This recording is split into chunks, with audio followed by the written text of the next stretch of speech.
ଆରେ ଜଗା, ସେ ନାସ୍ତିକ ତତେ ଅପମାନ କରୁଛି, ହେଲେ ତୁ କିଛି କରୁନୁ କାହିଁକି?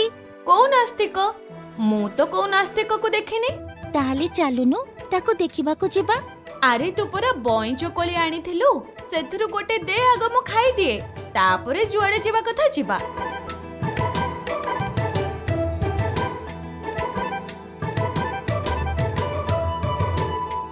କଥାରେ ଅଛି, ହଜିଲା ବଳଦ ଖୋଜିଲା ଠେଇ। ଜଗା, ରାସ୍ତା ଆଡକୁ ଦେଖେ, ସେଇ ପରା ନାସ୍ତିକ ଯାଉଛି। ଯିବା, କଥା ହବା। କାଲି ସକାଳେ ପରା ୟାର ତୋ ସହିତ ମନ୍ଦିର ଭିତରେ ଦେଖା ହବ। ହଉ ଠିକ ଅଛି, କାଲି କଥା କାଲିକି ବୁଝିବା।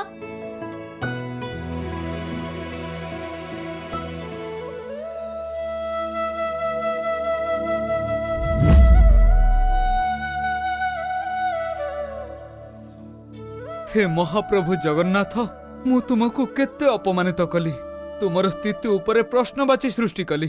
तुमे चाहिथिले मते दंड दे पारि थांत, किंतु तुमे एते उदार और मानव प्रेमी जे ए अधमर हृदयरु समस्त कलुष दूर करिदेल। मु पापी मानक सह बास करी तुमको निंदा करुथिली, हेले बे सत्य कोन जानी गली।